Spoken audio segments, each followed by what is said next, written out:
The city lights blurred through my tears as I stared out from the 47th floor of Turner Technologies. My laptop was still open on my desk, displaying the devastating email that had just destroyed 5 years of hard work. Due to recent performance issues and security concerns, Rebecca Chen is hereby removed as lead developer of Project Nexus, effective immediately. I'm Rebecca Chen, 29, and until 10 minutes ago, I was leading the most innovative cybersecurity project in Turner Technologies' history. Now I was watching my career implode because of security concerns that made absolutely no sense. You should go home, Rebecca. Marcus Turner's voice came from behind me.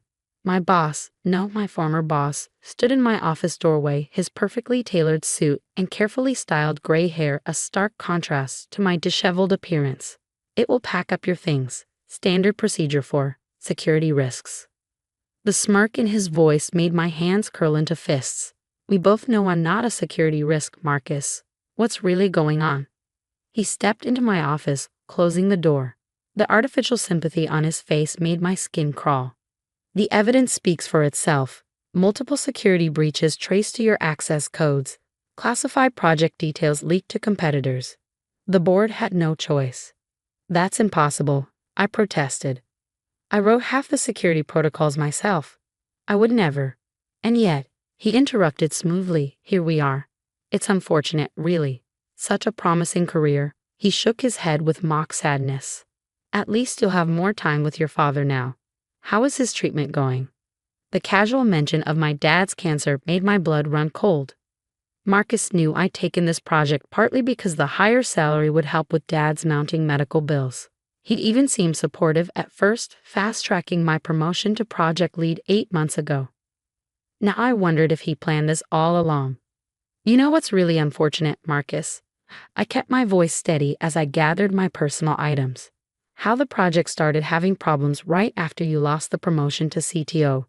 His face hardened. Careful, Rebecca. You don't want to make accusations you can't prove. Like the ones you made against me. He stepped closer, dropping his sympathetic act. Listen carefully. Take the severance package, sign the NDA. Walk away quietly, otherwise, he glanced at the photo of my dad on my desk. Medical bills can be so devastating for families, can't they? The threat was clear. Fight this, and he'd make sure I never worked in tech again. With dad's treatment costs. Fine, I said, hating the tremor in my voice. I'll sign.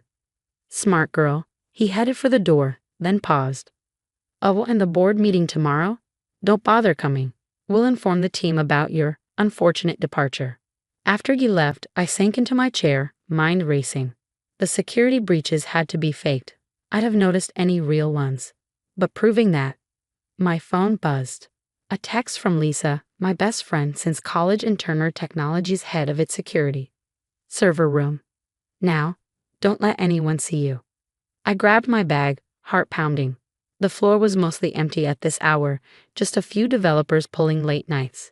Nobody noticed as I took the back stairs down to the server level. Lisa waited by the biometric scanner, her usual colorful attire replaced by serious black. I've got 5 minutes before the security logs show this door opening, she whispered, ushering me inside. Marcus thinks I'm running routine maintenance. The server room hummed with the sound of cooling fans and processing power. Lisa led me to her workstation, fingers flying over the keyboard. I knew something was wrong when the breach alerts started, she said, pulling up logs. The patterns were too perfect, too obvious, like someone wanted them to be found. Can you prove they're fake? Better. She clicked another window. I can prove who created them. But first, did Marcus mention your dad's treatment? I stiffened. How did you know? Because he's been asking it for access to personnel medical records. Said it was for insurance reviews. She turned to face me. Bex, this goes deeper than project sabotage. Look at this. The screen showed a complex web of financial transactions. Project budgets, vendor contracts, offshore accounts. Marcus has been skimming money from project funds for months, Lisa explained. Small amounts well hidden, but when the new CTO started auditing everything, he needed a scapegoat, I finished. Someone to take the fall before the audit reveals the missing money. And who better than the project lead who coincidentally had huge medical bills to pay? Lisa's voice was bitter. He's been setting this up for weeks. The fake security breaches, the leaked documents, all traced back to your access codes. My mind spun with implications. But why me specifically? There are other project leads. Because you were getting too close. Another window appeared.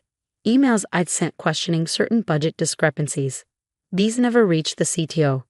Marcus intercepted them. You were starting to see the pattern. I leaned against the server rack, feeling sick. So he destroys my career to cover his embezzlement. How much did he steal? At least 2 million, maybe more. Lisa handed me a flash drive. Everything's here. The real logs showing when the fake breaches were created, the financial trails, even security footage of Marcus accessing the servers after hours. Security footage? I straightened. You mean? Marcus disabled the main cameras, but not the backup system. I've got him on video planting the evidence against you. Timestamp matches exactly when the breaches were created. Hope flare for the first time since receiving that email.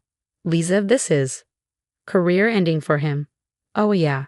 Her grin was fierce, but timing is crucial. The board meets tomorrow to approve your termination and officially close the investigation. Once that happens, the evidence gets buried, I realized, and Marcus walks away clean. Exactly. So, she cracked her knuckles. Want to crash a board meeting? I stared at the flash drive in my hand. 5 years of work. My reputation. My father's treatment. All hanging on what I did next. Marcus threatened my dad, I said quietly. If I fight this. He threatened your dad because he's scared. Lisa gripped my shoulders. He knows you're smarter than him. That's why he had to resort to this. But now we have proof. My phone buzzed. Another text from Marcus. Severance papers ready. Sign tomorrow before the board meeting. Don't make this difficult. I looked at Lisa, determination replacing fear. Show me everything. If we're doing this, we need to be perfect. She nodded, turning back to her screens. First, let's talk about those backup cameras Marcus didn't know about. The server room hummed around us as we worked through the night, piecing together evidence of corruption that went far deeper than anyone suspected. Tomorrow would change everything. But first, we had to survive until the board meeting. And Marcus? He was about to learn why he should never underestimate a programmer with nothing left to lose. The Turner Technologies boardroom felt colder than usual that morning. I sat in the waiting area, watching executives file in for the 9 a.m. meeting. Each one avoided my eyes. News of my security breaches had spread fast. My phone buzzed. Lisa, everything ready. Remember the sequence we planned. I touched the flash drive in my pocket, reviewing our strategy. Timing would be crucial. Too early, and Marcus could spin it. Too late, and the board's decision would be final. Ms. Chen. Marcus's voice dripped with false sympathy as he approached. I thought I told you not to come. You did. I stood straightening my blazer. But since you're ending my career with false accusations, I thought I deserved to face the board myself. His smile tightened. The severance paperwork is still unsigned. I met his gaze steadily, like my conscience. Before he could respond, Janet Wu, the new CTO, emerged from the boardroom. Mr. Turner? We're ready. She glanced at me, something like doubt crossing her face. Ms. Chen, I didn't expect. I have information relevant to the investigation, I said quickly. Information the board needs to hear. Marcus stepped between us. The evidence is already conclusive. This is just a formality. Then you won't mind if I present my side. I turned to Janet. Unless there's something Mr. Turner doesn't want the board to see. Janet's eyes narrowed slightly. She'd only been CTO for 2 months, the position Marcus had wanted, but her reputation for fairness was well known. The board should hear all sides, she decided. Come in, Ms. Chen. Marcus's face darkened, but he couldn't object without looking suspicious. I followed them into the boardroom, where 12 executives sat around the massive table. Chairman Douglas Freeman, a man I'd only met twice before, sat at the head. Ms. Chen, he frowned. This meeting was meant to be a formality? I interrupted, my heart pounding. To rubber stamp my termination based on evidence I was never allowed to examine. Murmurs around the table. Marcus took his seat, his face carefully neutral. The evidence is quite clear, he said smoothly. Multiple security breaches traced to your access codes. Project details leaked to competitors. Interesting timing, I cut in. These leaks started right after Ms. Wu became CTO and began auditing project budgets. Janet sat straighter. What are you suggesting? May I? I gestured to the presentation screen. Chairman Freeman nodded slowly. I plugged in the flash drive, feeling Marcus tense beside me. First, let's look at the actual server logs, not the doctored versions Mr. Turner provided.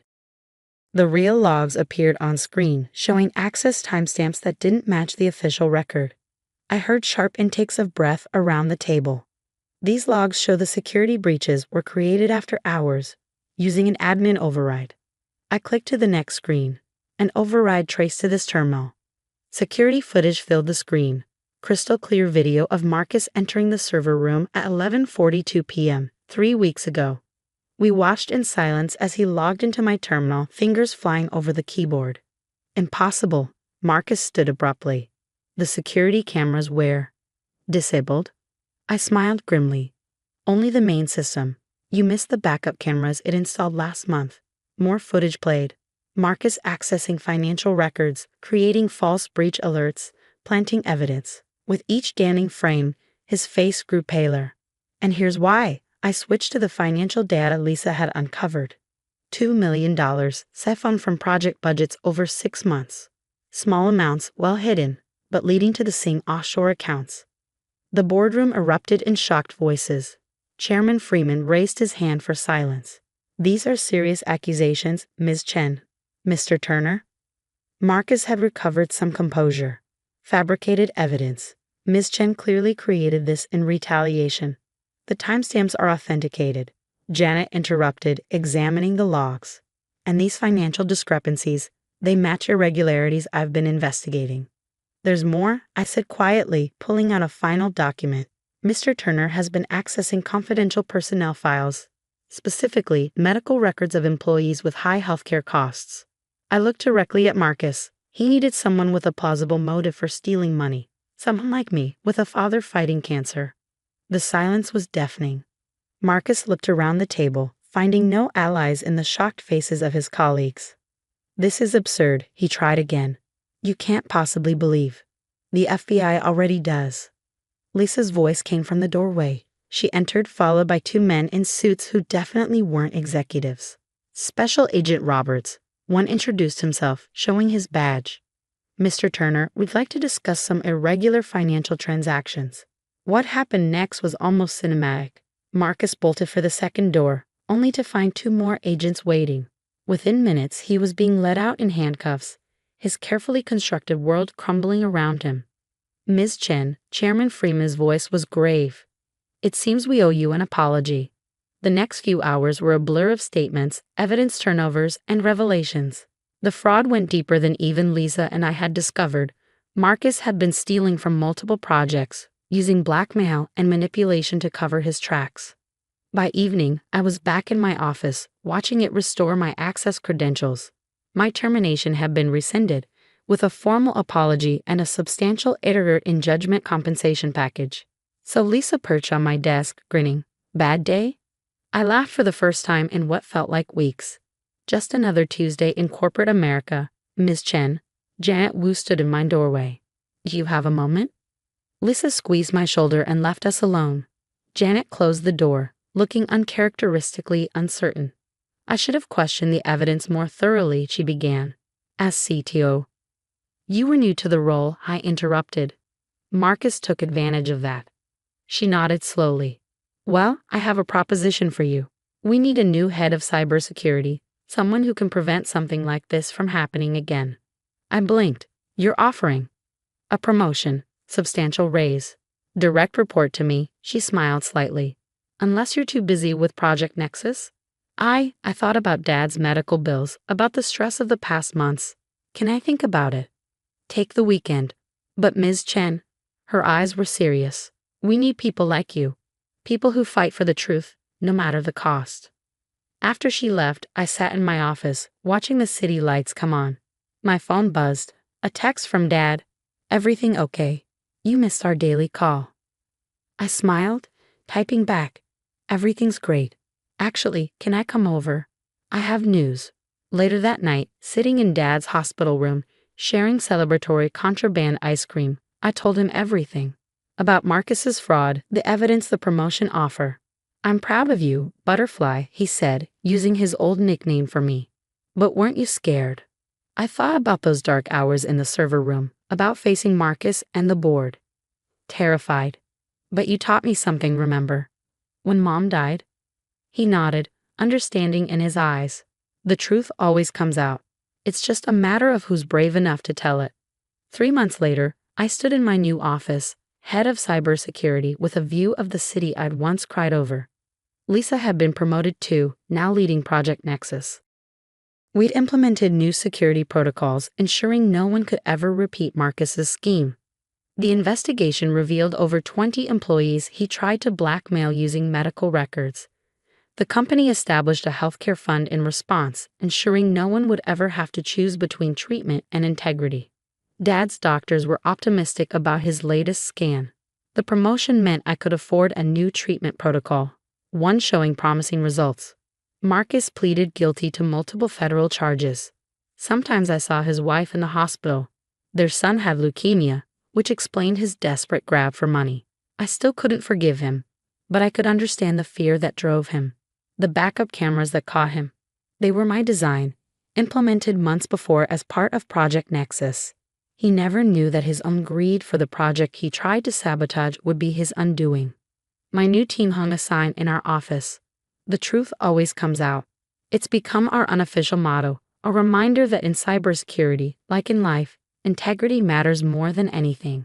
Last week, a junior developer came to me shaking as she reported suspicious access to customer data. I remembered myself at her age, facing down corruption with nothing but truth and determination. "Tell me everything," I said, offering her a seat. "And remember, you did the right thing." Because that's what I've learned. The right thing isn't always the easy thing. But in the end, the truth doesn't just come out, it sets you free. Dad's cancer is in remission now. Sometimes he visits my office, proud to see his butterfly soaring. We keep a pint of ice cream in the break room freezer, just in case. And those city lights I once cried over? They remind me every evening that sometimes our darkest moments lead us exactly where we need to be. We just have to be brave enough to face them with truth as our shield.